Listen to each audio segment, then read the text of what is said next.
Pregame.com. Welcome back to Pregame.tv. Boy, this is going to be a doozy of a game. Sunday night football at Seattle, San Francisco at Seattle. I think the toughest home field in all of football. And this very well, Ken, could be the NFC Championship game preview. Just going to be a question of where it'll be played. And this is going to go a long way as far as home court or home field advantage. I got to ask you a question here, and this is something that I'm going to do from time to time. So get ready for this year when we do the NFL. Both teams won last week. Seattle wins by 5. San Francisco wins by 6. Which win was more impressive? Seattle, hands down, because you're going to Carolina against another team that we know, if they get their eggs together, is going to be a dark horse to make the playoffs in the NFC. Had they won that game, Carolina out of the gate, 1-0 with a win in their belt, under their belt over Seattle, that would have been huge. But Seattle found a way, didn't have their A game. Lynch wasn't running the way we saw him run last year. Russell Wilson still good stats, but not great stats. Different team. More than anybody that I've seen in football over the last couple of years, including last year, home-road dichotomy. You got to get it in there, but they are almost unbeatable up in the Northwest. Okay, I'm going to agree with what you said as far as which team looked better as a handicapper, because I know that, you know that, looking at the situation. But from public perception, the public's going to look and be more impressed with San Francisco's win because they scored a lot of points and they beat Green Bay. And this is what I love about the NFL. Public perception is my greatest handicapping tool because the public moves the lines. Mm-hmm. And Vegas sets the lines kind of knowing where, they put the line there, here's like what the line should be, and then they slant it just a hair knowing what, where the public money is going to come in. And the public's going to look and see San Francisco and Green Bay went up and down the field last week, high-scoring game. San Francisco gets it done. Kaepernick throws for his best day ever as a pro, but that had a lot to do with the Green Bay defense is still not great. They've got their issues in the secondary. But I look like you said, last week, only scoring 12 points in Carolina. People are going to say, what's wrong with Seattle? To go on the road and beat a team in their home opener, I think that was an absolutely huge game for Seattle last week.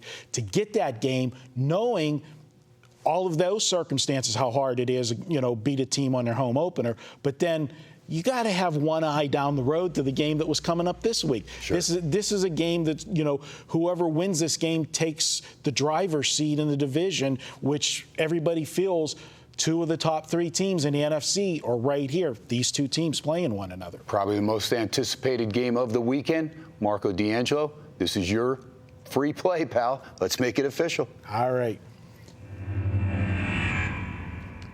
All right, I kind of tipped my hand where I'm going with this one.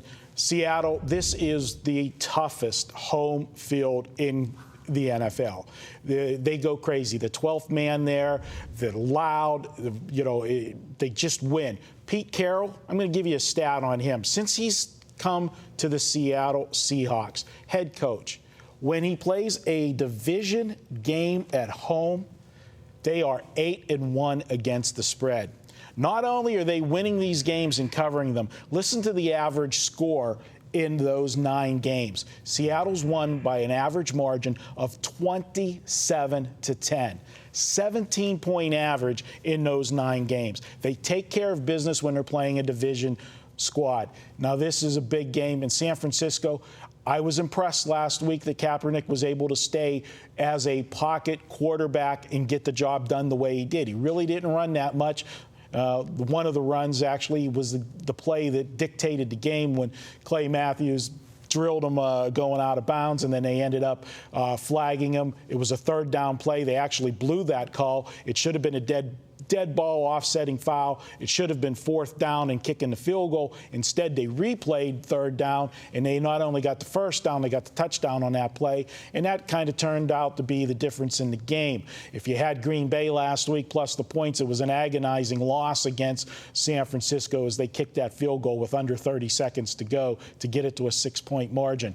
But Aaron Rodgers went up and down the field on the San Francisco defense, and I think the difference in this game is the defenses of the two teams. Seattle has a great defense. And last week they were without two of their defensive ends and get that pass rush. Looks like they're going to get one of the two back this week as Averill appears to be back in the lineup. He's been upgraded to questionable, and questionable generally means you're going to play on Sunday. And in a game of this magnitude, if he can move, he's going to be in there. Mm-hmm. I like Seattle at home. I like Pete Carroll. There's been bad blood between, Carroll and Harbaugh going all the way back to the Stanford USC days, and Pete Carroll has done well against them. I like them here at home. I'm going to lay the points with them. I think we're getting a soft number based on people looking at what they saw last week and overreacting to Seattle only scoring 12 points. That's right. If you remember, though, and again, I'll throw that same question. If I told you that Carolina was only going to score 7 points at home in their opener, you'd be like, are you kidding me? There's no way that Seattle's going to do that, especially being shorthanded. They still have some suspensions, and they take care of business big time. Now, also, don't forget, got the big fight coming up. If you missed it on SportsX Radio, how about Teddy Atlas came on my show last night and gave a prediction that Canelo Alvarez will beat Floyd Mayweather. Wow. I'm going to be there tomorrow night or Saturday night. I'm looking forward to it. That's it for this week's videos. Go ahead. I'm taking Seattle. My predicted score is 27-14. Take Seattle. We'll be back next week, Ken and I. You can catch Ken all week, Monday through Friday, SportsX Radio here in Las Vegas. Be sure to check in for the Tuesday crew.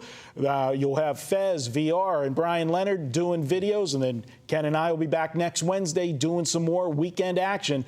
Good luck this weekend. Talk to you next week here on pregame.tv.